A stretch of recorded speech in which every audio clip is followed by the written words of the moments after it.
Thank you to Funzo Surawali, Akima, and Deidori for your membership on Ko-fi. If you want access to our past stream VODs, work in progress art assets, or episode outtakes, find us at ko-fi/monsterloverpod and consider becoming a member. We also have a special members-only bonus episode in the works where I'll be babysitting Cleric and Joe as they try to make their way through an episode inebriated. So keep an eye out for that. In this episode, we talk a lot about spiders for our first monster, so if you'd like to skip that, there'll be a timestamp in the episode's show notes. Enjoy the episode. As a disclaimer, Monster Fuckers Anonymous is indeed about wanting to love and have sex with monsters, but we want to make things extremely clear from the get-go. The monsters we will be selecting will be sentient and able to consent. Not all of the chosen monsters will be sapient, but we will not be endorsing zoophilia or bestiality. Anthropologically, monsters all around the world, and media representations of them, have had many racial and sociological implications. We will be as transparent and ethical as possible, while also sex-positive and mostly having fun. Monsters. Creatures feared all around the world in folklore and myths. Terrifying beings such as the fiendish and frightening fae, demonic devils, sultry sirens, hazardous harpies, and countless chaotic creatures coming from crevices of every continent. As long as stories have existed, there's been one pressing question that has remained unanswered by scholars for generations. One powerful thought that has plagued our minds for millennia. Can we fuck these monsters? That is what we're here to find out today. Welcome to Monster Fuckers Anonymous.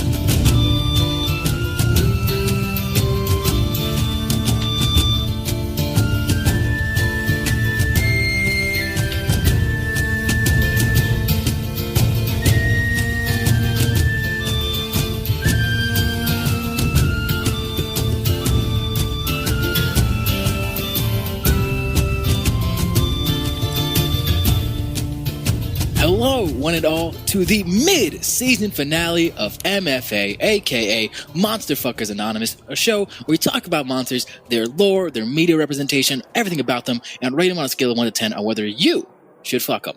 Some are good, some are bad, some are mediocre, but all of them are sexy. I am your colorful creature consultant cleric, and with me, as always, is the amazing, talented, tenacious, technical analyst, Joe. I'm not wearing pants. Thank you. Our audience needed that imagery. Yeah. So you may have clocked something in that intro that I said that this is the mid-season finale. That is correct, because we're taking a little bit of a break for the summer. You know, we both me and Joe want to get some tans, want to go to the beach. We're leaving Kez in the basement. I don't want to do any of those things. All right. Well, we're taking a little bit of a break to A, recharge, B, also get a whole bunch of backlog episodes recorded. That way we can come back to be pussies. Be fucking pussies. Air horns, Kaz. Air horns, air horns, air horns. All right, I got flipped off. So, yeah, we're going to take a bit of a break. There's still content that's going to be coming out for MFA. One, we're going to be doing streams. By the time this episode goes live, we've already done one. About monthly, we'll be doing streams, playing dating sims, playing other stuff, like just casual stuff that we'll be doing. And two, we've been posting stuff on our Ko-fi, if you haven't noticed that. We've been posting a lot of outtakes, just other posts. We're putting previews of new artwork that we're doing that people at Ko-fi help to fund, which has been amazing. And we're also going to be posting the drunk episode of MFA, which we'll be recording during this time. And that episode is going to stay on Ko-fi. So if you want to hear me, Joe, and Kez get very drunk and try to do an episode of MFA, you can go support us on Ko-fi. But for those of you who have supported us on Ko-fi, Joe, can you shout them out?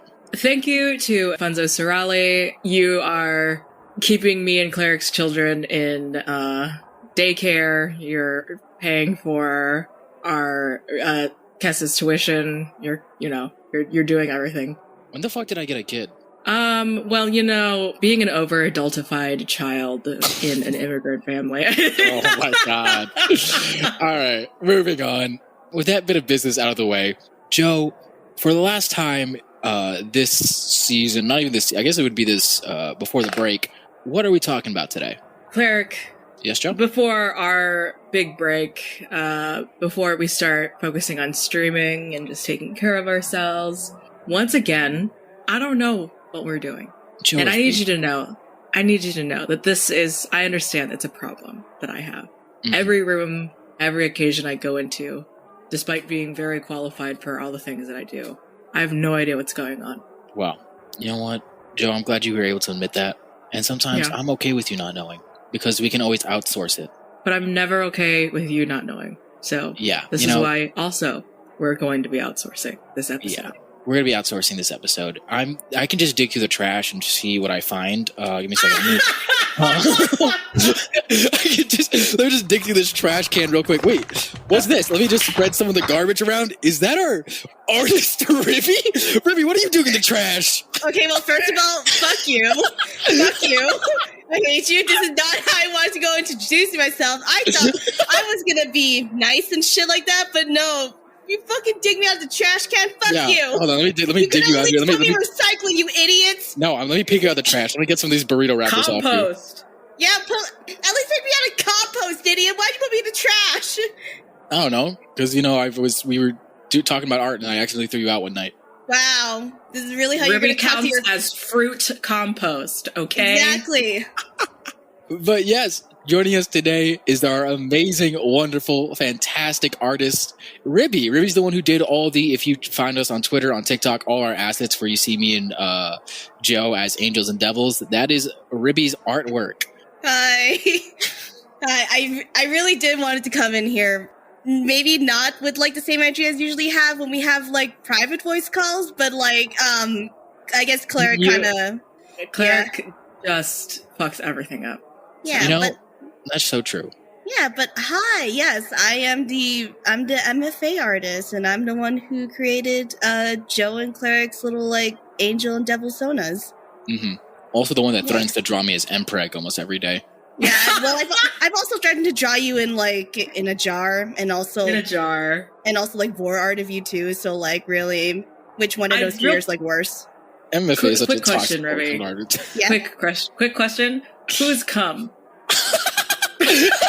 I would like to plead the fifth. You can't plead the fifth because you're not an American citizen. You're not American. Just because I'm not American doesn't mean I can plead the fifth. This is discrimination. You're right. The MFA is a toxic working environment. We're looking for someone. We're looking to hire. We can only have HR if we hire 30 other people. So we're just fucked. We're shy. So you're never getting a fucking union. No, Mr. Cleric 34 won't allow a union. Does anyone know what the fuck we're talking about today? What are we talking about? Well, you just put me out of the trash. Well, here's the thing. I thought it'd be fun because we've been talking about a lot of different monsters, and as our mid-season break, I think it's time that people get to know us, the people behind the scenes, people behind the show, and talk about what are our favorite monsters. So no other theme, no other thing. It's just the three of us have brought our favorite monsters that we want to talk about, the ones that we are passionate about monster fucking with, and just present them today. And we're going to rank our three favorites to see which one of ours is the best of our three faves. How does that sound? That's cool. All right. So with that, for the last time before our break, do we want to jump into it? Just three hot girls in their faves. Yeah. So I will be going first this round, or at least for this last time. And I've picked my favorite monster. I've alluded to it several times during our past recordings. I think even from the beginning. But my monster that I've brought today, the official name of them are the Jorogumo, which are translated from Japanese yokai myth, which is spider women. Jorogumo are yokai that can take on the appearance of both a frightening spider and a beautiful woman. They do this in order to feast on humans. Possessing cunning, intelligence, and a cold heart, these spider women are skillful deceivers and powerful shapeshifters. Their favorite prey are young, handsome men in search of love, using their search for romance as a way to satisfy their own needs. So yeah, I've picked spider women. I fucking love insect people, but my main squeeze has always been spider women. They baddies. They already got everything you need. I expect 10 out of 10s across the board from everyone here. No. Then you've really picked the wrong. You picked the wrong people because one, Joe is just naturally antagonistic towards you, so that's never going to happen. And two, I'm severely arachnophobic. Damn, that sucks to suck. So what I like about spider women, you are the worst person. I hope you never get that spider woman pussy. Pussy, please. That's pussy. It's You're pussy. never gonna get pussy. She's never gonna call you back. So why I pick Spider-Woman? So the origin of Spider-Woman originated from, when I searched it up, the origin of here is the yokai myth from Japan, in which kind of how they come about is a regular spider has to live to about 400 years.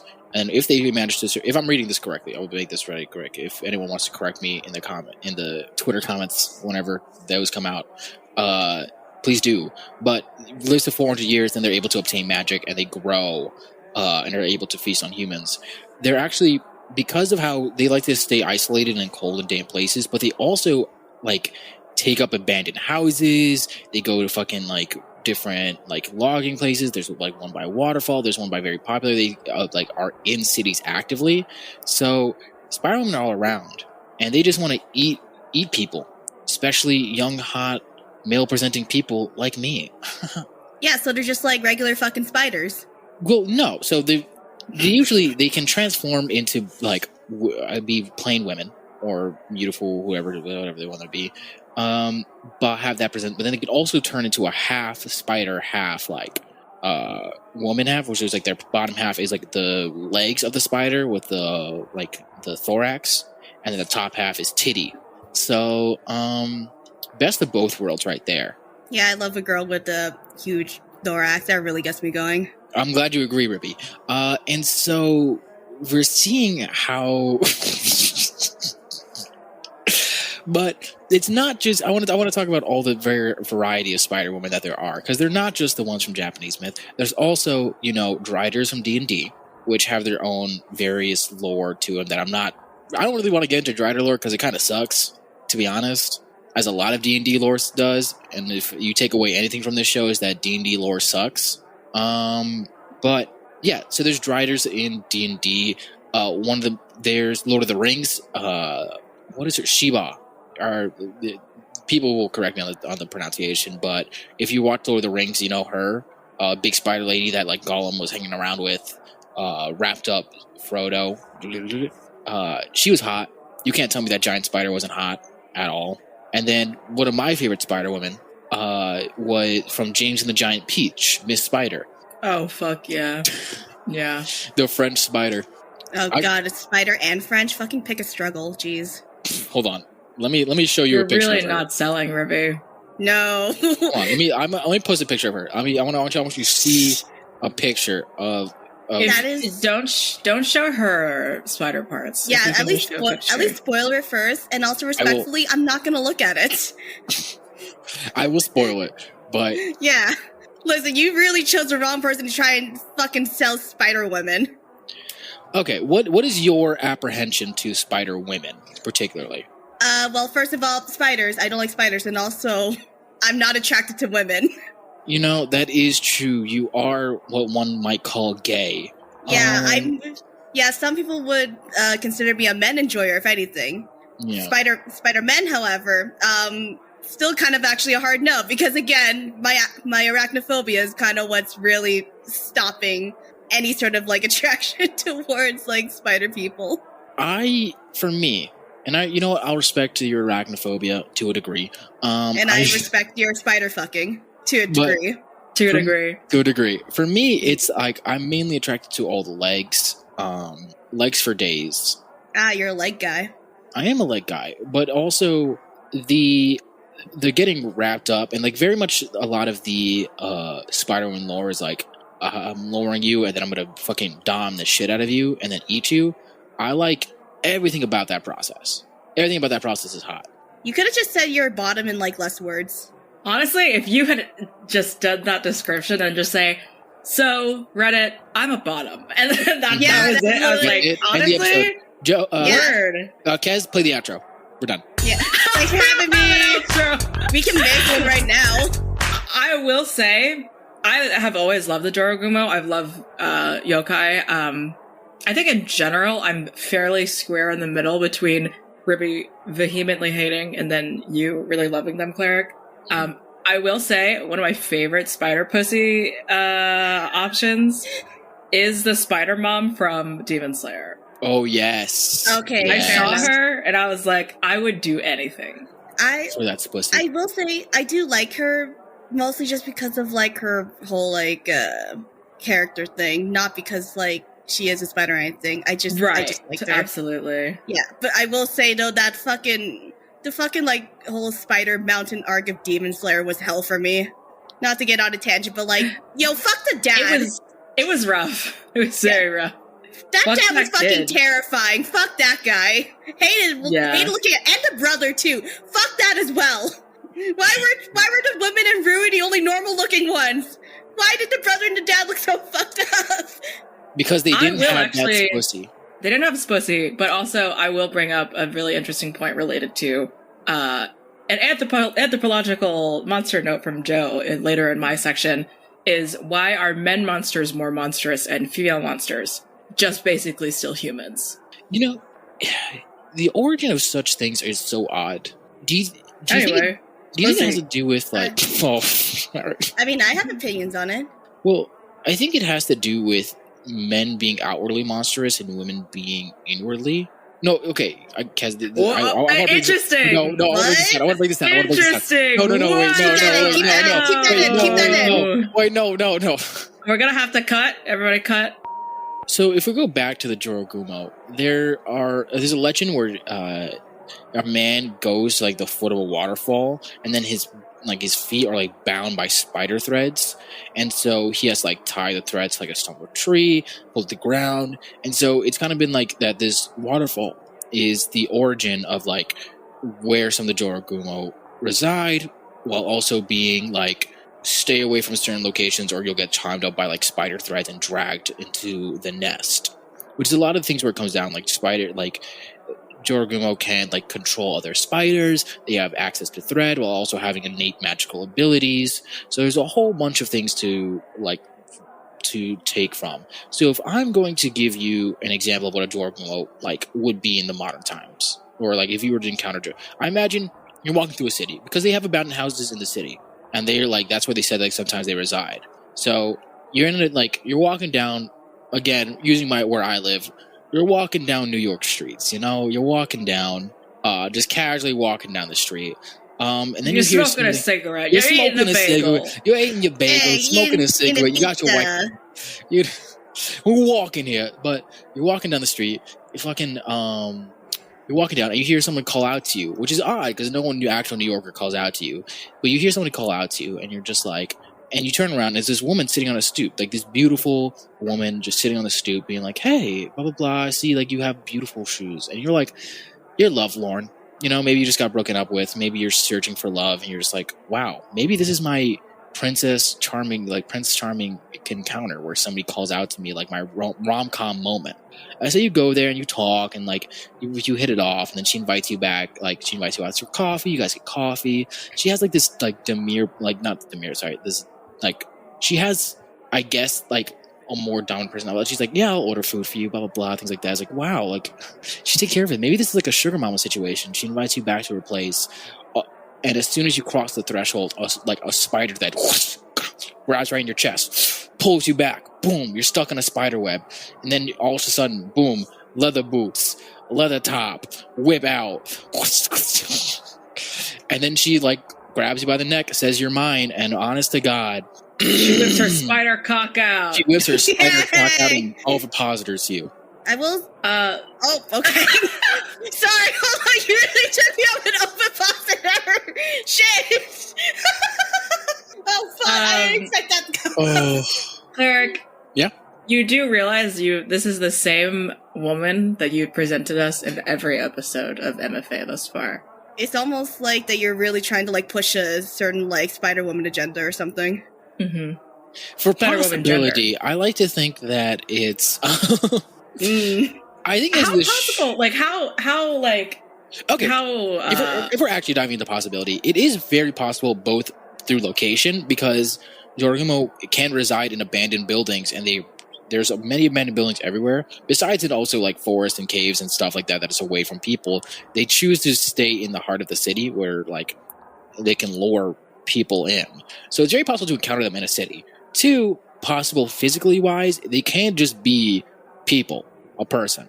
They have two different forms, which is the person form, and second being the half I'll call it the drider form to make it easier, where it's half like person on top, spider bottom on the bottom. With that, you can the height does change from being like a regular, like say 5'9" person to being about like 10 feet tall wise, but then like you having to match that body, you see a spider's width of that spider part. That part might make it a little bit more difficult, but you know, there is no do, only try.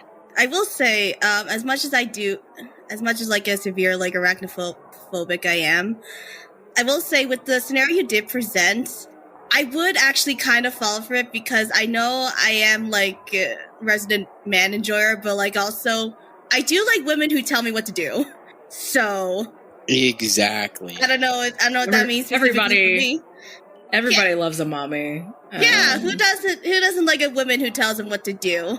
Listen, she says we don't have mommy issues. She says bark, I say wolf. She told you to bark. So yeah, she told you to bark, idiots. I'm sorry. She's never gonna call you back. So what are we thinking number wise here? So you're saying it's basically as possible as just like seeing a spider. Mm-hmm. Basically, yes. Ugh, jeez. I mean, like again, in your town there are abandoned buildings, and in that abandoned building, there 100% can be a spider woman just residing there, using it as her lair.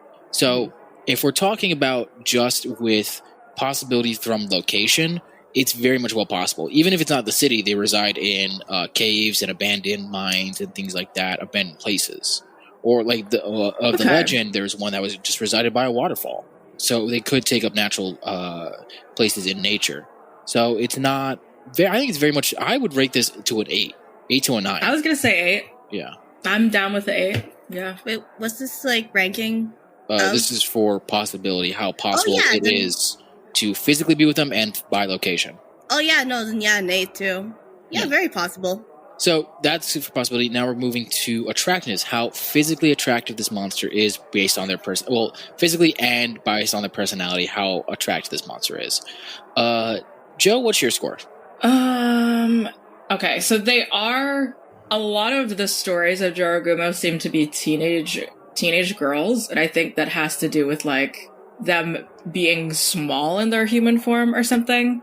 I'm reading one story of Tonoi Kusa, which is like a 20-year-old woman, so like 20 years old, goes up to a bushi, a warrior, and says, your father's upstairs. And the warrior is like, what the fuck are you talking about? And then kills her. And the next day, he apparently finds her 1 or 2 feet long, or that might be a Japanese measurement. I don't know what exactly it is, but also just surrounded by all the people that she's eaten. So it is making me think. Yeah, so a Japanese shaku apparently is like generally about a foot. So 2 foot long, monstrous woman surrounded with bodies, which I'm still down for. I will say, I think just because I want to appreciate her for all the body parts that she has, and not just parts of them, which is just when she's a person, I'm probably going to have to give her a 6. Fuck you, but I understand. Yeah. That's gonna be a solid 0 for me. I'm not sorry. I'm not fucking sorry. I told you straight off the bat, I am arachnophobic. I get your reasoning, but like also, if you present me with a fucking Spider Woman in like right now, I would either like fucking, don't look at me like that. I would fucking like die on the spot before like she can get a word in. So we don't do zeros on this show? Alright, fine, -1. We don't do negatives on this show, Rippy. He's looking at me so disdainfully. It's so funny. Oh my god! Just because I did say I did like women telling me what to do, I'll give it a 2. Okay. I can go back to like having my ranking at 0. Then if you're gonna look at me like that, you take it or leave it, idiot. What's your score? 10. There, so now for Audacity. I presented this. Let's not act like you are going to give 10s to your monsters here. Let's not even sit here in front. We never talked about it, actually. That's a good point. But yes, that's probably going to be the case. Exactly. So, Yeah. Audacity, pretty audacious. They're kind of tricky. They're kind of tricky. I can relent this. Objectively, it is pretty audacious. One, this is somebody who wants to consume you, which anytime, I think we've talked about several times, that there are monsters here that are going to eat you. Anytime you go for a monster that is going to try and eat you, that immediately changes the Audacity score. Like, even if we were like joking about it, it does change the Audacity score, because anything that wants to consume your life essence definitely is audacious to go for. I don't think it's as audacious when it comes to location, because that's also a factor, like having to go, again, right. Their cities is very much possible, and they're on the hunt for you, so it's not even like going out of your way to do it. I'm going to give this a 6. Again, that's still also with my biases, but that's me relenting some points here. I think a 6 is fair. This is a 3. This is so dangerous. I'm willing, but if you even think about Spider Pussy, and that's so sexist. If you think about the mom in Demon Slayer, she's in like a haunted forest, and it's like, I will run headfirst in there, absolutely. But that doesn't mean that I won't die. Mm-hmm. Mm-hmm. I mean, yeah, it is extremely dangerous. So, I'm guessing that like with that in mind, my score would be lower. Can you tell that like I've actually like listened to like our episodes? I work here, by the way. I don't even, and I work here. We extra. You're the host. Yeah, no, I guess my score would also be similar to Joe, and then like 3. All right, that's fair. I'm not going to, when it comes to Audacity, I'm not going to front about that. Parental approval. If we brought a spider person to meet our parents, would they approve of this? I think this is a resounding yes. It's not bad. Again, it would not really be bad. Shape-shifting. It's not, they can shape-shift. Manipulation, girl boss, pussy. Gaslight, gatekeep, pussy. girl boss. All of that is happening. So this is 100% well within the possibility. I would give this close to I'd give this a 9, genuinely. They can deceive your parents, they know how to lie, they know how to do all that. And as we've stated before, every good relationship is built on lies. I love a woman that lies. I'm almost wondering if that bumps her attractiveness up to 7. I think it does. Yeah, we're keeping that in mind. I think 8 for parental acceptance, though. There's definitely some stuff that will just come off shady. I did give Titania 7, so I think an 8 is a pretty loud number compared to that. Rubison? Yeah, I'm guessing like we're ranking this based like if we put ourselves in this situation, right? So like if Yes. I'm like presenting this To your parents. my Spider-Woman girlfriend to my parents. Yes. Yeah, that it would definitely work out. It'd be like, I'll give it like a 7. All right. I'll give it a 7. And you know what? I'll retract my earlier ranking of the, what was it, attractiveness. I'll put it like at a 4, just because hearing like Joe talk about it, then it's like, you know what, Joe is right. I just don't want to listen to you, Cleric. Even when it's my monster, I still can't fucking win. Yeah. Well, like I said, you brought the wrong person to have this episode with. You're not getting paid. But yeah. Now that we've gotten all our rankings, it's time to get our overall scores. So we're going to quickly pause for math. All right. With that, Joe, can you read off our scores for us? So, Cleric, you got a resounding 8.3. I got a 6.5, and Ruby got a 5.5. So, altogether, an average, we have a pretty good score of a 6.8 for the Jorogumo. That's actually not bad. Here's the thing. I love bug people. It's my own thing. But I also understand that there are arachnophobes out there who this will not be for them. Some people don't like bugs. That's cool.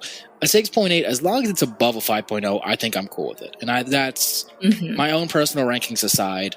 That's just for me. I get it. So maybe I should have dragged down the score a little bit. I will spit on your grave. Ruby's gonna outlive you, so yeah, you don't have to worry about that.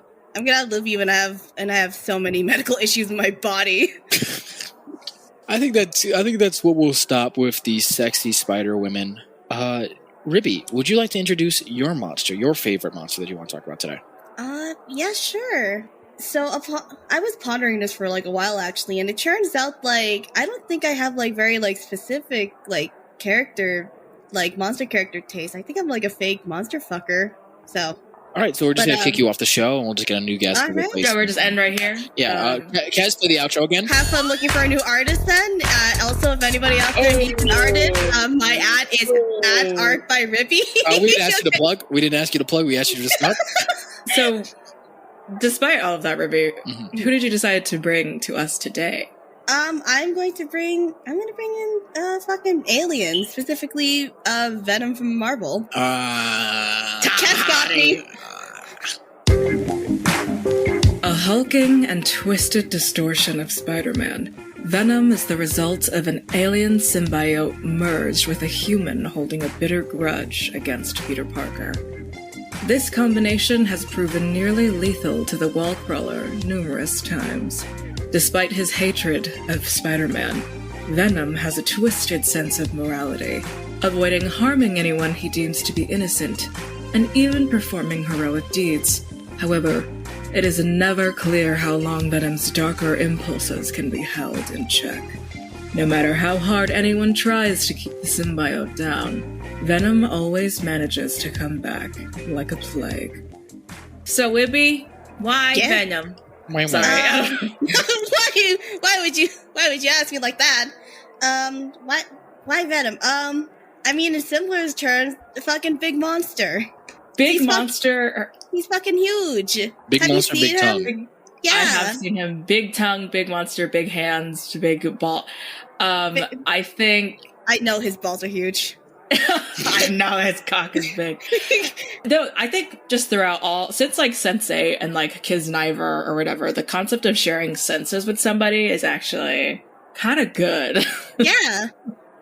Yeah, because like, so like basically the whole thing with him is that like he bonded himself with Eddie Brock, and like they're basically a fucking canon like couple. Like, I don't know if I'm allowed to bring this up, but like Eddie's like canonically gotten pregnant from Venom. They've had a kid. Let's talk about it. That is true. Yeah, that's the thing. It also shows that like you can get impregnated by symbiotes. So there you go. Regardless of gender. Yeah, regardless of gender. So, here's the thing.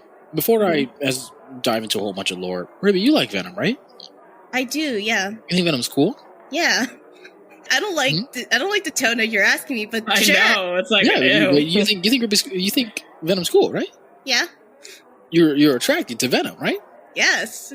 You're attracted to a spider person, Ribby. Venom is based off Spider-Man, who is a spider. You just roasted me for an entire 40 minutes about my It's choice. different. It's not, though. It's not. different. It's not. What? It's not. Ribby, You sat Ribby, here and you Ribby. said, I will play the spiders. This man has a spider on his chest. Or whatever. Pop off. Pop off. Pop off. Ribby, are there off. any Pop actual off. like spider-like qualities of Venom? It Yes. seems like no. It depends, because like I'm mostly thinking about like movie Venom. Yeah, Venom. talk about movie Venom. Yeah, like movie Venom, who's like kind of far Dope. removed from like the Spider-Man because of like legal reasons. Still has spider powers, swings I off know. webs, does the whole 9 yards. Made out of conspiracy evil. slime, though. Well, okay, Yeah, so He's more slime, and also technically, fuck you, cleric. Fuck you, cleric. It's my monster. I'm allowed to be hypocritical. You don't think I went into this knowing that like you would absolutely get on my ass for it? Of course I did. Of course I did. But like, fuck you. So, my anger aside, for now, we have to get into some other bits of lore about Venom, which is interesting. Venom itself is a Clintar, which is a slime race, or basically like a hive mind race. So in recent outings from Venom and also from recent comic book runs, the Clintar are a hive race based off the Null, the god of darkness, who wants to send the whole world into this, like, to consume all life in the world. But the Clintar, like I said, have a hive mind, which means they're all connected by one being. Eddie Brock is currently the god of the Clintar, which is cool. But Venom has bonded to a whole bunch of people, and a lot of the Clintars are very much amorphous. They very much have their own desires. When a Clintar is born, at least when it comes to a human host, they kind of take on the personality or the trait of them. Like, for example, the Empreg child of Venom and Eddie Brock is Carnage. Carnage ended up bonding to Cletus Cassidy, and Cletus Is Cassidy. that true? Yeah. Yeah. Yeah, that was the plot for like. Yo, sorry, keep talking about it. Yeah, no, that was like basically the plot of like the second movie. Yeah, and in the comic lore, that's true. It's Venom got pregnant, had a child with Venom. Venom got pregnant with Venom? Basically, yes. Eddie Brock impregnated Venom and had this whole thing. And then I think they even like canonically like had sex in the comics or something. They had like a slight Something like that. bond. I saw. Yeah, well, quote unquote bond. Yeah, who wants to have like a fucking bond with me? Am I right? Ruby, is Tom Hardy a part of this at all for you, or is it just? You know what? Not actually. Not really. To be honest, like listen. He is a perfectly fine, conventionally attractive white man. It's fine. It's fine. But like, no, most of it is just like actually just like just Venom himself. Although I did forget that like technically Tom Hardy did also voice Venom. I just think the appeal from like of me for like Venom is just that like I just like the idea of just like being like bonded with like with someone, and then like sometimes them just taking their reins because like I'm like, we live in a capitalist society. It's fucking exhausting being an adult right now. So it's just really nice to like have like someone just like take the reins once in a while, who also like can turn into a giant fucking monster who eats people's brains. Yeah, especially the just people who don't rocks. like. Yeah. So again, they do eat people. I want that to be stated. And then two, this gets into like you low-key wanting to fuck a slime. Yeah. I'll fucking slime. Joro Gumo eat people. And yeah. If Ruby can be a hypocrite, so can I. Yeah. This is just a podcast of hypocrites. The non-binaries are fighting, and I don't like it. Okay, but here's again. I mentioned that they consume people's brains, which it's not also, but here's the thing. It's not them just doing that separately. They're using your body to eat brains. So I think that's a different aspect of it. Yeah. But then two, yeah, I mean, like, hey, if that's one of the requirements, I don't fucking mind. This is not me admitting to cannibalism. I'm just saying, I'm willing to compromise in relationships. Ladies. Ladies. Ribby saying ladies looking at old men. What's up, baby girl? I think I'm trying to figure out how you would even work this relationship, because it works for Eddie Brock, but a lot of the other Glintar or symbiotes have very awkward, weird relationships in the comics, or just in general, even in the movies. Like Riot took over that other guy's body and like used him to like start a whole war, and then Carnage again was a mass murdering freak of nature who Cletus Cassidy kind of took over. So you're telling me the character named Carnage is a mass murderer? I'm sorry to break the news. You're telling me Riot? You're telling me the character named Riot would start a war? I'm sorry to be the bearer of bad news. I apologize. Fuck, dude. Yeah. Man. Honestly, day ruined. I'm still down to fuck, though. So I think it's just such an awkward, like, it's going to be a weird vibe no matter what. Mm-hmm. It depends, like, if you're doing specifically for the Venom symbiote, you also have to deal with their unending hatred of Spider-Man. I mean, that's fine with me. Like, you'll be here's how I imagine it. You're out to dinner. You're eating together. You're having this beautiful dinner, and you're like, hey, Simbo baby, like, this is... I'm not. Simbo baby. Absolutely fucking not. Excuse me, this is my fantasy. Please stop. Okay. Hey, Simbo baby, I hope you like this steak. And then the symbiote in your ear goes, Peter Parker used to eat this steak medium rare. God, I hate Peter. It's like, hey, can we, like, let's go watch a movie? It's like, God, Peter liked to watch movies. Can we go kill him? It's like, no, can we just go on a regular date, please? Can we focus on, like, the here and now? It's like, fine. He's like, all right, what do you want for dinner? I want Peter Parker's brains. Like, come on. Like, can we move on from here? This is somebody who's going to be obsessed with their ex. You're going to be in a relationship with somebody who's obsessed with their ex. Oh my God, that is so true. Well, I mean, it wouldn't be the first time. Yeah, but was that a fun time? Anyways, moving on. I plead the fifth. Once again, I plead the fifth. I'm allowed to. Shut up. Anyways, and I think that's when, like, in any, like, a relationship, that's when, like, communication comes in. Like, really, it all boils down to communication with a lot of things. And I don't think, like, yeah, I know that, like, you're gonna be, like, super obsessed with, like, their ex or whatever, but it's just, like, So how do I say? Oh, sorry. No, go for it. How do I say this? How do I say this gently? Communication would be like one way to fix it. Also, I would fuck the memories out of like their ex. Amen, brother. Let's go. I was gonna say, Ribby, just like leading back into possibility, how possible is it to be exposed to Venom? Because it feels like Eddie Brock in at least a movie. I was gonna say Tom Hardy. It feels like Tom Hardy's experience with Venom, the Marvel character Tom Hardy, was very particular, wasn't it? Like it was like an exposure specifically. Yeah, it would. I don't think it'd be super possible. Although, like, just putting myself in the situation, just knowing me and, like, my general, like, medical issues and also just general bad luck, I'd say it'd be pretty possible just by, like, pure accident. I've definitely been, like, a person who's just been, like, in the wrong place in the wrong time and gotten to, like, some weird shit. Oh, totally. So, like, hey, at least for me, it could be possible. But, like, if I were to, like, think of, like, you or Cleric in that situation, probably not. Yeah. You two are a lot more cautious than I am. Yeah. Venom, even in, I won't get into it too much, but like everything the Venom symbiote even coming to Earth was very chance. And even in the new lore that comics have where there's thousands of Clintar, it's still super chance to even encounter, like, for this specific, the first symbiote, Venom, it's super rare.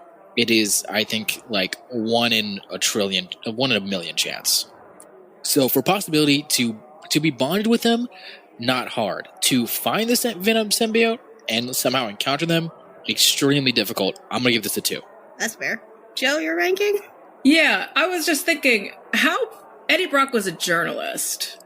Yes. How did he get in contact? This can be cut out. How did Eddie Brock get exposed to Venom? So, like, do you want to know like the movie version or like the comic version? I don't care. Just I'll give you the movie version because that's what I'm most familiar with. Basically, he went into like this this laboratory where he was like trying to like do like, I guess like it wasn't really an expose, but like, you know, just trying to get like more information about it because he heard that like, you know, hey, this laboratory was doing like experiments on people and I want to figure that out. And like when he went there, yeah, basically the Venom killed its previous host and then ended up, you know, jumping into Eddie Brock's mouth. And then in the sorry. Well, in the comics, Eddie went to a church after Peter Parker like exposed him for making up stories and literally prayed for his downfall. Like literally like, yo, God, kill him, please. But then randomly Spider-Man was removing the Venom symbiote off of from him because it was like taking over his life and like hunting people down and making him more aggressive. Because that's what I thought he wanted, was like be aggressive. And so he used the church bell to rip off the Venom symbiote, and then the Venom symbiote dripped down and dripped on top of Eddie, who was down there. Very random. Both these encounters, very random, very chance. Very random. Okay, well, I will say with the movie version of this, if all it takes is to be a journalist or some sort of like communications-based career person, and also to break and enter, that seems pretty possible for me, personally. I don't know about the church. The journalism part, it says like he was a failed journalist and he kind of just like got a lead. So I think it's just... I can be a failed journalist. I could break in and enter. You make a sexy one at that. I mean, I will probably want to stay around the 2, but I'll say this is at least a 3. All right. For me, just like... Because again, yeah, I'm just thinking about myself in the situation. Yeah, no, at the very least, I'll give it like a 6 out of possibility just because of like, you know, how I am. Now, what about attractiveness based on personality and physical attractiveness? Ribby? Is this gonna be your 10? Is this gonna be your 10 for the episode? Yeah, you know, fuck it. Yeah, I'll give it a 10. Yeah, fuck that. Yeah, no. I've read fan fiction. I've read so much. Oh my god, there's so much fucking fan fiction. Yeah. There's so much goddamn fan fiction. You would not believe. It's yes. Yeah. Joe? I'm very down. I will also say I do also like tentacles, and that tends to factor into it as well. So anyways, moving on. Yeah. Amen. We'll give this an 8. I think part of it is that I am concerned about the aggression, and I don't really like to be mad. like in public or anything like that. Like all of that, I prefer to like be in a safe environment, just to not be destructive or disruptive rather. So, I mean, still 8 because you are never more connected with anyone in a relationship, like other than literally feeling what they're feeling. So I'm going to give this a 6. Reason being, 1, don't get me wrong. I find Venom hot. If Venom wanted to shove their entire, like Venom, the form, wanted to shove their entire giant tongue down my mouth, I'm saying yes, sir.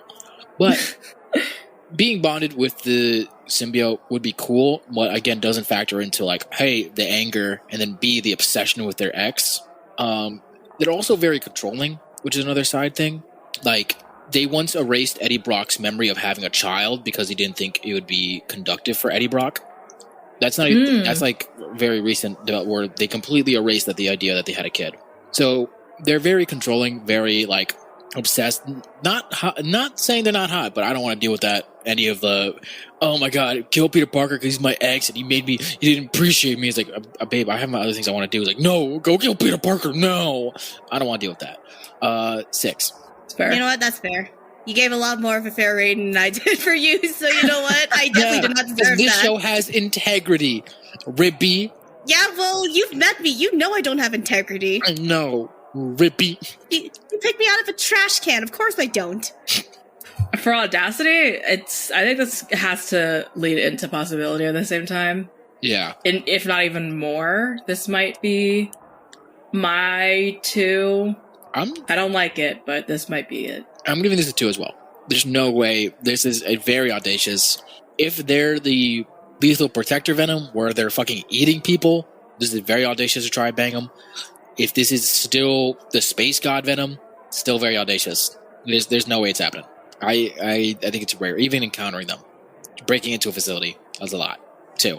I'm still confused about the audacious rating. What does that mean exactly? I'm so sorry. The lower it is, the harder it is. So then it's dude, no, it'd definitely be harder. Mm-hmm. Yeah, so I'll also give it a 2. Yeah, 2s across the board. Parental acceptance. Parental acceptance. So here's the thing that I'll bring up with Venom. Venom can become clothes, like he becomes Eddie Brock's clothes all the time. So technically, you're not coming into like walking in to like this a giant monster. It could be someone wearing Eddie Brock wearing normal clothes. Or you're like they take a random person, become their host, and put random clothes on and talk through that. Or they're just inside you and you say your lover is you, and that's both self-positive and creepy. So I'm gonna give this a 4. I think my parents would be, if I said it was me, maybe, but like if I came in with the Venom symbiote all venomed out, they'd scream run, and that would be a 1. So 4. Yeah, we'll go 4. You could just pretend to be single your whole life. That is true. I don't know if that's a 5 though, because it's not even on the spectrum of my parents would hate it or love it. It's off of the scale. Yeah, because if they see you talking to yourself, they're gonna think you're weird, but also like. Well, you can talk telepathically, can't you? Yes. Mm-hmm. I already space out a lot. Maybe that's a 4. Yeah, my point was also going to be like, I could just straight up just still pretend to be single. I mean, yeah.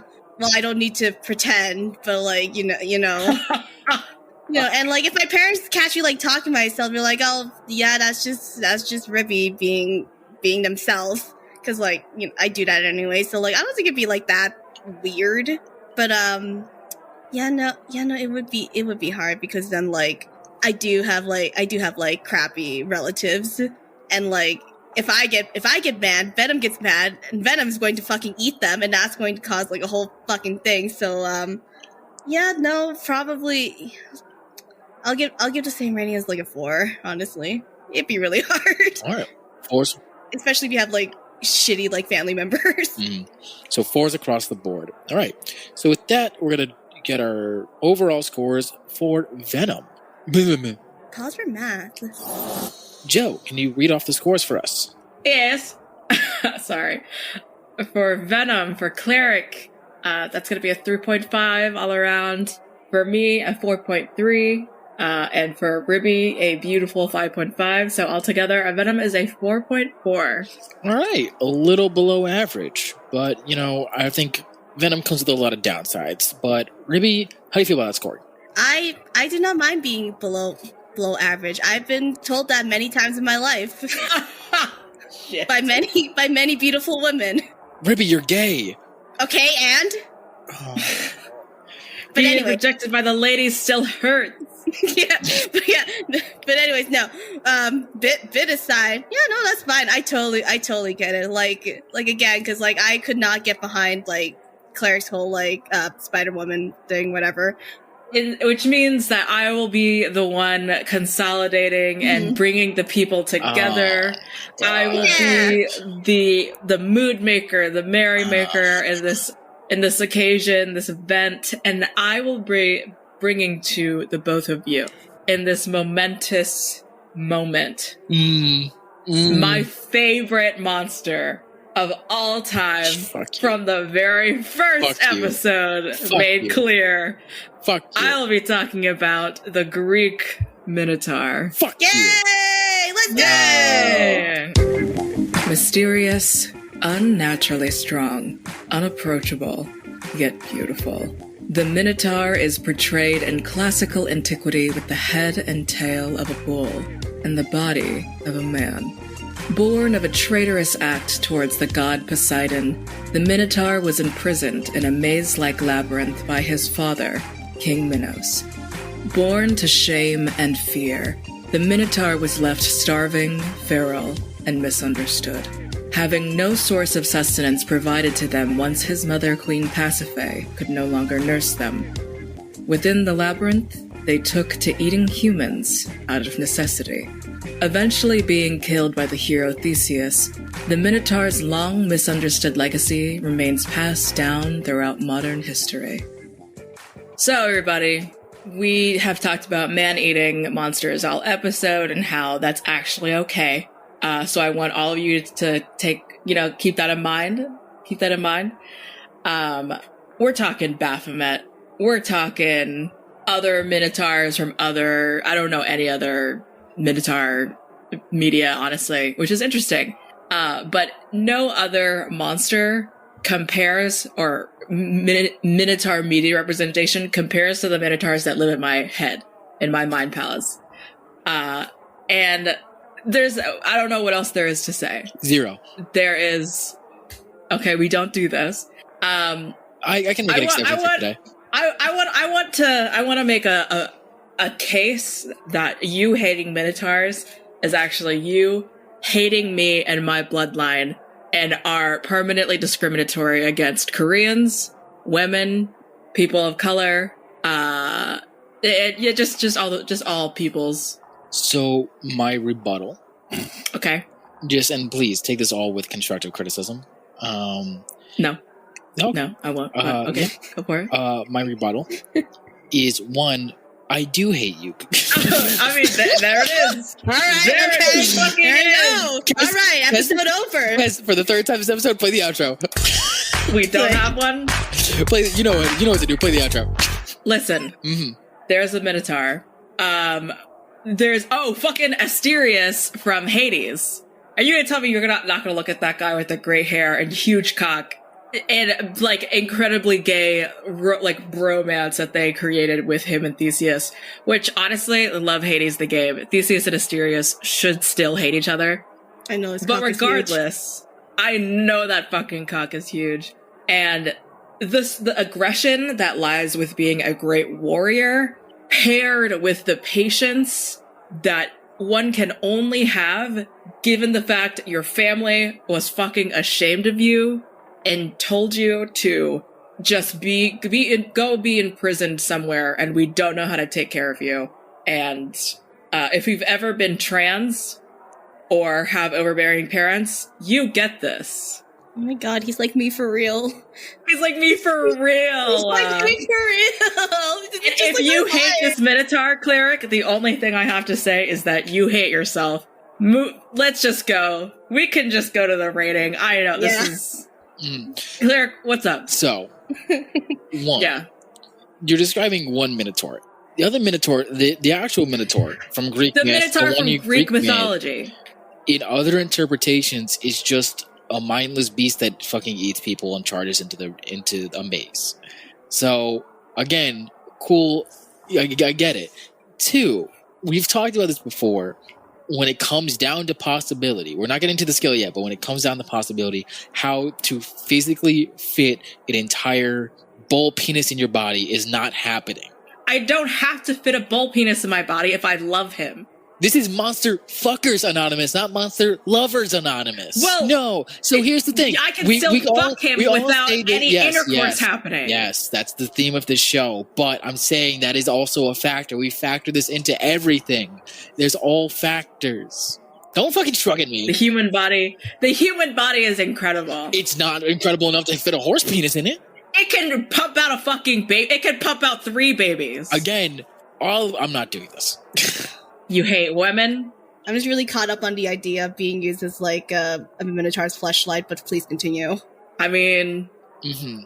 I absolutely agree with Joe on this one. Listen, you agree with if Joe told you to agree to like eat garbage for the rest of your life, you'd fucking do it in a heartbeat. So what's the point? Your opinion means nothing for this one. Or you agree with Joe? Of course you do. If the only thing you're caught up in is the dick. I'm not getting caught up in just the dick. Okay, that is a part of a factor that we have to consider. You have to consider that.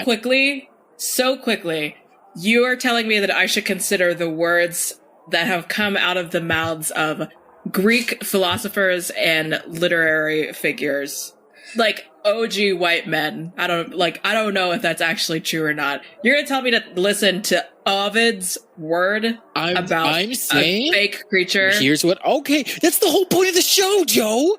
That's the whole point of the show. The whole point of the show. That it being fake not necessarily is the entire story of the Minotaur, and that the Minotaur also has other characteristics that we're not taking consideration of. Here's the thing. Joathy, sure, we put our own headcanon spin on a lot of these monsters. That is true. But they're always based on at least some of the mythos and stories and media that has been portrayed. Okay, so great. we have to take those in as a factor. So you just my favorite part of the Minotaur is that he has a big dick and he's kind. And it's like, okay, well, that's not all the media stuff like that. Kind. Your headcanon for it is not the only media for it. Listen. So I'm not about to sit here and just be like, give it a 10 because that was my thought. I wrote it in my dream journal. So Can I? Yeah, Ruby? Yeah, really. I just want to say thank you guys so much for having me in this episode. It's been such an honor considering I've mostly been in the background, so it was just really nice to be a part of this. This is the last episode for real. This is just mid-season. Yeah, no, this is the last. Yeah, no, this is the last one. We're immediately disbanding after this. Listen to me. Listen to me. Mm-hmm. Imagine if your dad fucked up with the god Poseidon and it was just like, actually, I love this bull that you told me to give you, and then you were born because your mom just got roped into this. Your mom loved you, attempted to nurse you as long as she could, and then as soon as she couldn't, her husband forced her into forcing her first son to go live in a labyrinth created by Daedalus and Icarus, the 2 hubristic motherfuckers that were the first inventors of Greek mythology.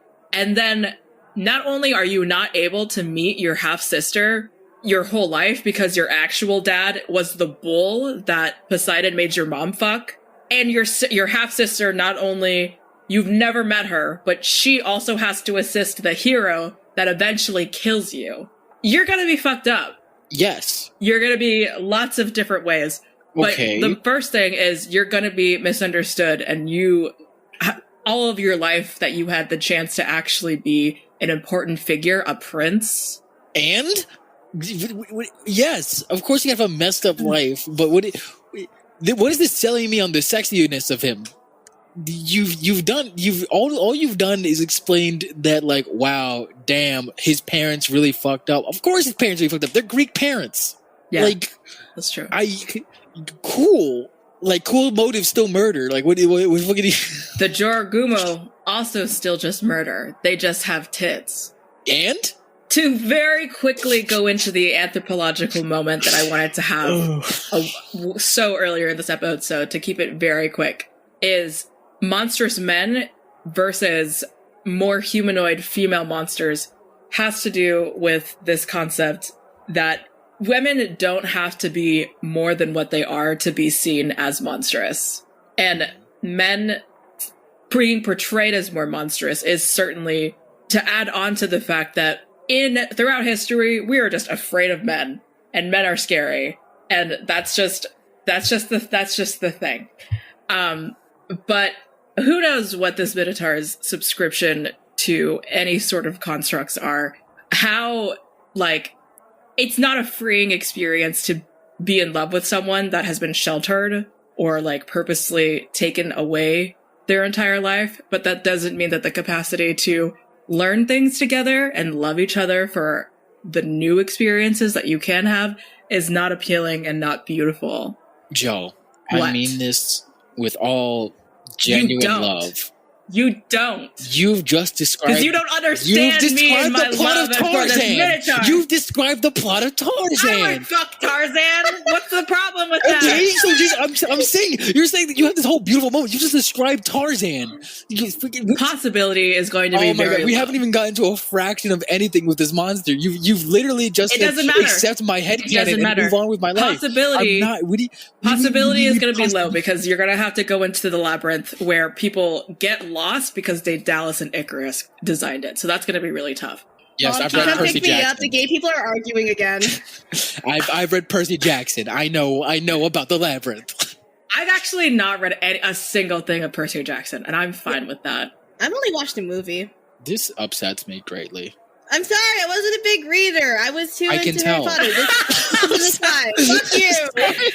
Fuck you. I'm sorry. I'm sorry. This is going to be a 2 in possibility. I'll say that because this is a 1 in possibility. If you get lost, that's okay. That's fair. Listen, I feel like I should also give some more credit. I feel like I should be kinder here. I will say when it comes to the Minotaurs, D&D lore Minotaurs, they're like seafarers, which is cool. That's cool lore about them. In Chronicles of Narnia, all of the Minotaurs there look very hot. I'll admit that. If you look up, there's this one scene in Prince Caspian where one of the Minotaurs has to hold up the gate while all of them escape because of a failed assassination attempt. And if you didn't feel things when that Minotaur was holding up the gate, for the last of it, you are fucking you're wrong. Genuinely, here's what I'm saying. That is hot, but. It's not that I hate all Minotaurs. I want this to be stated. I'm saying the arguments that Joe are presenting in this episode aren't good. 1. They are stronger than any fucking argumentative foundation that you've ever brought to this fucking show. It really isn't. It really isn't. You said, look at this broken soul. And I said, we're all broken. You want me to be excused eating people You for have this? brought a fucking terrible monster. No. The majority of all the episodes, all of these. You brought the Avatar last episode 2 episodes ago because you thought it would be funny. Yeah. And you didn't even like them. Yeah, that's called comedy. It's called production value, Joe. This is actual love. I love him, Mom. Love can only go so far.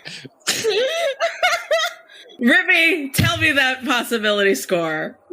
That's such an aggressive slam. Hold on, I need a second. Oh my gosh. Okay. This is just so much. Oh my god, I did have a thought. It escaped me for a moment. But basically, I wish I had more to say, but I kind of was just letting you and Claire just go at it. I thought it was a lot more funnier. You're good. But yeah, to put my 2 cents into Minotaurs, yeah, big, sexy, huge cock. I'm a cum dumpster, whatever. Also, I'm a furry. This is such a great first impression for the audience about their artist. But anyways, what ranking is this again? This is possibility. How to physically be with them due to their location and their body. So, the location is more of the problem than the body. No, the body's a big problem. I don't want to. That's a factor in here. No, I absolutely disagree with you on there. I absolutely disagree with you. We can push out fucking babies. Well, people with that can push out babies, multiple babies sometimes. So I don't think miniature cock is Here's the worst thing. Okay, all right. Let's take it from another perspective. I'm a male presenting person. My butthole is not meant to stretch into a fucking. What do you mean no? You can fit a raccoon Do you in have a your score? asshole. What do you Do mean? you have a score, Ruby? What do you mean? No, you just no. All right, move on. What's your score? I know there's like a bunch of like traps and shit, and like it's impossible to like actually meet the Minotaur. I think if you really wanted to, and if you had like the fucking passion and drive like Joe does, it's possible. But like but like also like me, as much as I would love for like Minotaur dick, I don't think I would make it out of the labyrinth alive.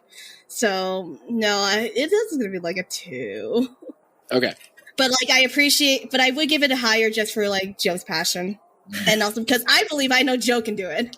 Just because Joe can do it doesn't mean our listeners can. Okay. Well, do you not If believe I in can our do listeners? it, you can do it. Listen. All Do right. you not believe in our audience? You hate our audience? You know what? Yeah, I do. No. Attractiveness 10. Yeah, knew that was coming. There's no way we're all not giving a 10 to our attractiveness here. Ribby, what do you think for attractiveness for a monster? Oh well, obviously like a 10. You can't give 2 10s. It's 1 10 per episode. I'm sorry. Okay, I'm sorry. I'll give How much on that? an 8. I'll give it an 8. Okay. This is a 2. Yeah, you're such a little hater, dude. No, okay, here's the back. I'm backing this up for a reason. I'm backing this up with like context and reason. One. The actual Minotaur, the physical one, the one that from Greek myth, not hot. Sure, they're like 8 foot. I do like the height. I do like the horns, and I do like the Caspian ones. Those are hot. Those wear clothes. Those are attractive. There's nothing else about this Minotaur that is attractive. This Minotaur doesn't know how to like speak. This Minotaur doesn't know how to communicate at all. It's somebody who's lived in a labyrinth all their life and just like stomps around it. That's it. There's no communication that's happening with this monster. You're just going there and fucking, and that's like going there, maybe possibly getting eaten because he eats people and then fucks you and then moves on with his life. There is no in between here. There's nothing that is like the most I could do. This is a 3. Like this is the most. Are you giving it a 3? I'm giving it a 3. Why, Joe? Okay. You said at most. At I didn't most. know if you were gonna. Yeah, most Okay. is a 3. Do you have any thoughts behind that? Behind my No. no? I do.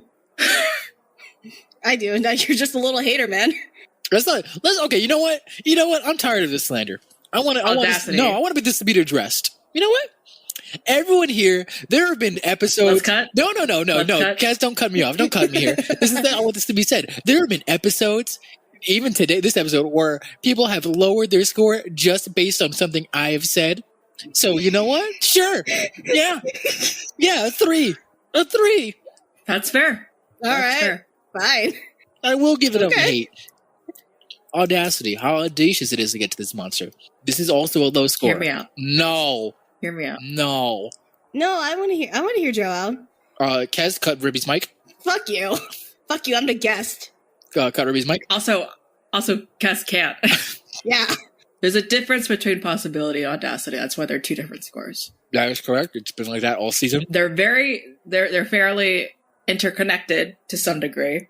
That is true. But also something that we consider with audacity is not just the location, but the monster's temperament itself. That is correct. It depends on how much time and how much love you put into their rehabilitation and the care. Like if Theseus came up to the Minotaur and said, "Hey, I want to love you," how different would the story be? Not. I'm that gonna give different. this a 5. Oh my god. I mean, any higher than like a 5, I think would have absolutely called into question. But I think that's like fair. It's not though. It's not. Okay. Here's the thing. It's not because in this scenario that you've painted. First of all, I'm trying to even imagine the Minotaur in a normal situation, like meeting like. There's no way you could encounter the Minotaur on the street. You'd have to like find the labyrinth, get in the middle of it, and like find the labyrinth, somehow trek it with like I think Theseus had like a golden like thread that they used in order to find the way there. Ariadne helps. Yeah. So you need help from somebody on the outside with a golden thread to find the Minotaur. Then now in this scenario that you've concocted for some reason, you have to somehow convince a Minotaur who's never trusted another human being their entire life, who has had everyone betray him, that you are going to be different.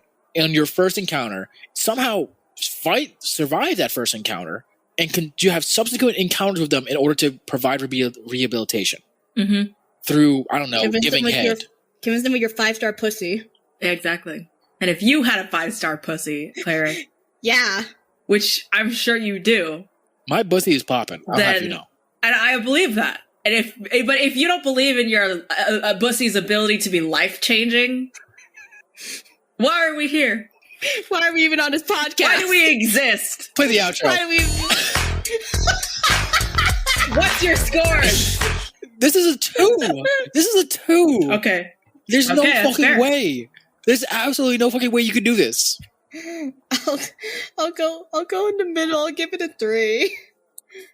I'll give it a 3 because like that's very reasonable. Yeah, I don't know. Do I even have any points? No, it's just like you guys said like all the points already, and I just be repeating it. So it's like it's not that it's Joe has sat here and provided headcanons. That is it. Don't give me that look. This is what this entire show is headcanons. Yeah. So parental approval. Would our parents approve the Minotaur walk through our just door? like the Bible? Oh anyway, my god! What does the Bible? This isn't going to be a good score. I think parental acceptance is definitely like it has to. I think this one will probably have to be like a 2.5 or something like that. Like it's hi, my boyfriend lives in prison, but like not with other people. He's like in solitary confinement his whole life. He's also a 10 foot tall Minotaur bull man who doesn't wear clothes. Yes, right. And whose penis is half of his body size. Right. So strong 2.5. So if 2. There's no way.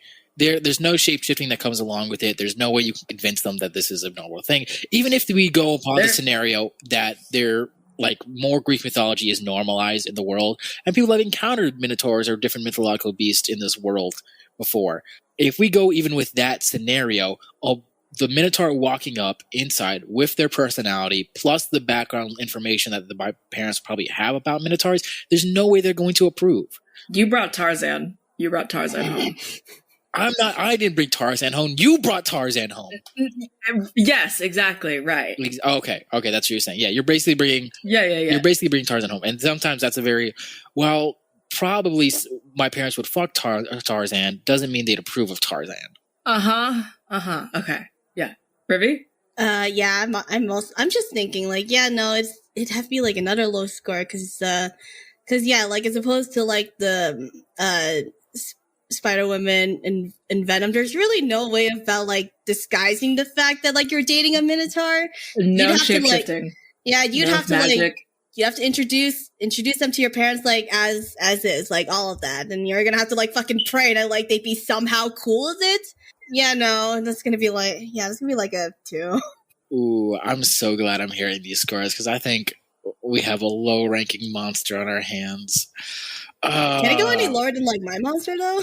Probably. But here's the thing. I'm so excited for that fact because everyone and their mother has been sending me tweets, comments, little messages being like, how'd you give Bahamut such a low score?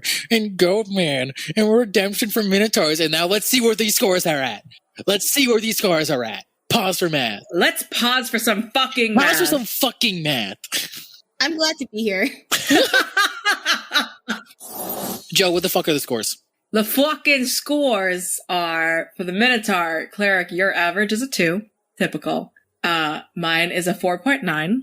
And Rivy's is a 3.8, which leaves our Minotaur at a 3.6 average for all three of us. Which means if we rank all the monsters this episode of our favorites. Yeah. If we rank them all. Yeah. Who's number 1?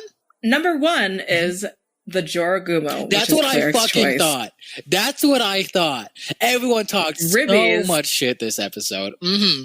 Rivy's choice is a 4.4 with Venom right in the middle. And then lastly, we have my Minotaur at 3.6. But on the bottom, I actually just they deserve. I actually just want to scroll up. Super quick. So Baphomet got a 2.9 and like very fair. Adding the fact that not only is he a Minotaur, he's the Lord of like the Abyss, and he is a hot anarchist that just is very perhaps more violent than the actual Greek Minotaur. I do want to point to the fact that although you've provided with us the best monster, which is the Crystal Dragonborn, you've also provided with us the worst. And What does that have to do with this episode? Just under Baphomet. At a 2.9 is the Navi. And then the episode before that, Mothman at a 2.7. Again, what does that have to do with this episode? I've picked the best out of our favorite monsters. Mine is canonically the best one. Mm-hmm. So every time, that doesn't mean that I don't want to hear nobody else's complaints. I don't want to hear anybody else being like, Cleric, why were you so mean to Baphomet in that first episode? Yeah, but why do you keep bringing up Baphomet if only this episode matters in this moment? Baphomet. You brought up the scores today. You did. I'm just really glad that at the very least I got like an average score. I think that's like what everyone should like strive to do. Just like at the very least be just like in the middle, be average. Like someone great once said, C's get degrees. C's get degrees. So that's been a Rivy approved message, and you could take that to the bank. Take us out. Speaking of that, this has been a very fun episode. Rivy, thank you for joining us. Is there anything you'd like to shout out? Well, first, thank you for having me, and also, I don't have a lot of social media, but you can absolutely follow me on @artbyrivy on twitter.com, where, if you can't guess, I do art sometimes. No, just kidding. No, I do art. Joe, for the last time before I do an official spiel out of here, anything you want to add for closing thoughts? What was my alliteration for Minotaur? What did you choose? Diminutive Minotaur. There you go. What? I didn't look one up. You get diminutive, you get monstrous, you get miniature, minuscule. Massive. The massive. There it is. Massive Minotaur. Yeah. There you go. That's my last words. Cleric. Mm-hmm. Joe is my friend. Joe is my friend. We're not legally obligated to say that. So I'm Rippy. So for a little bit of a official final thought before we go to our mid-season break, I am very honored to be a part of this show. I love this show to death. I love everyone who's been a guest on this show. Thank you so much for everyone who listens to the show. It means the world to, I think, every one of us here who work on it. It really does mean a lot. And we want to go on this mid-season break in order to ensure, A, give us a bit of a mental break, and then B, let us come back with a better show. We're going to have coming back with new art, with new content, new guests, maybe some returning guests, but new guests, and sometime maybe even a new format, or a new way we're doing things. So all of that is up the air. We want to make sure this show is the best it can be for everyone who's been supporting and listening to us and have made the world for us to make this content. Thank you so much. I think for everyone at MFA, I've been Cleric. Thank you for listening. My name is Joe. Love your local Minotaur today. I'm Rippy, and I think it's totally okay to be average. Kez?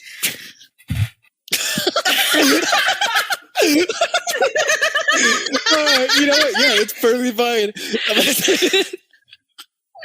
In a 4-person chorus with the entire crew of MFA, we'd like to do our last goodbye for the season. Not the season, but for just the break. We will see you in the fall. Everybody ready? Yep. 1, 2, 3. Bye. Bye.